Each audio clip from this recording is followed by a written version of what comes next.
25 کروڑ کی آبادی والے ایک ایسے ملک میں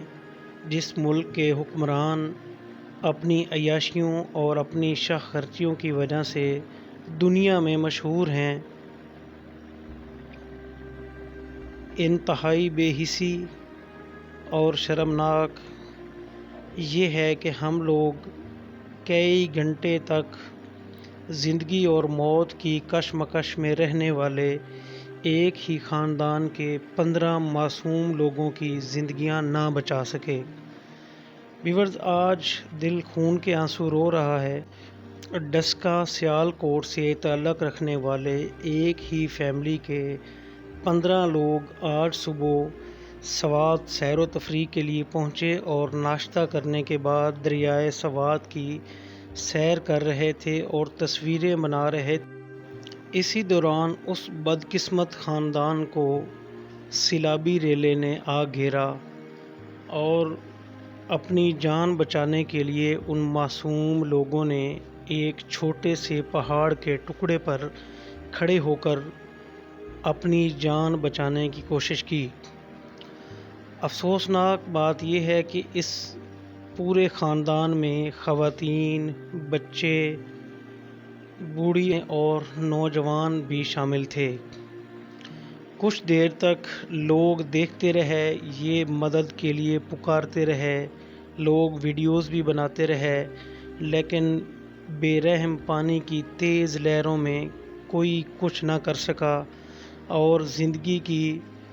جنگ لڑتے لڑتے آخر ایک ایک کر کے پانی کے اس ظالم سیلابی ریلے میں بہہ گئے۔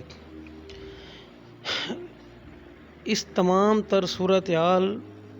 میں یہ بات ضرور کہوں گا کہ حکومتیں جو کہ کروڑوں اربوں روپے کے فنڈز لے کر اپنی فیملیز اور اپنے لیے آسانیاں اور آسائشیں پیدا کرتی ہیں،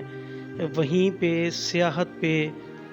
تمام حکومتیں یہ دعویٰ کرتی آئی ہیں کہ سیاحت ایک منافع بخش کاروبار بھی ہے، اور اگر بات کی جائے جو سیاحت کے لیے مقام بنائے گئے ہیں، وہاں پہ اگر آپ اپنی فیملی کے ساتھ وزٹ کرتے ہیں یا سیر و تفریح کے لیے جاتے ہیں تو عام روٹین کی جو 100 روپے والی چیز ہے وہ ان علاقوں سے آپ کو 200 روپے کی ملتی ہے۔ ہم لوگ اپنے بچوں، اپنی فیملیوں کی زندگیوں کو خطرے میں ڈال کر اس طرح کی جگہوں پہ پہنچ جاتے ہیں جہاں پہ بالکل بھی نہ تو کوئی سیفٹی ٹولز ہوتے ہیں اور نہ ہی حکومت اور نہ ہی مقامی سطح پہ کوئی انتظامات کیے گئے ہوتے ہیں، کیونکہ ہم افسوسناک صورتحال ہے کہ ہم ایک ایسے ملک میں رہ رہے ہیں جہاں پہ انسان کی قدر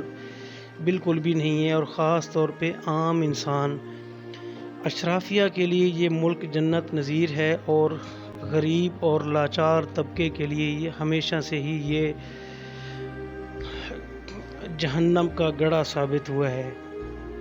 اس ویڈیو میں آپ سے یہ ضرور کہنا چاہوں گا کہ آپ اتنے پیسے لگا کے اگر سیر و تفریح کے لیے جاتے ہیں تو خدا کے لیے کوئی ایسے مقامات کی تلاش میں جائیں، کسی ایسے مقام پہ جائیں کم از کم جہاں پہ سیفٹی کی کچھ جو ہے وہ سہولیات موجود ہوں۔ اللہ نہ کرے کوئی ایمرجنسی بنے تو وہاں سے بحفاظت آپ کو نکالا جا سکے۔ اللہ تعالیٰ اس خاندان کو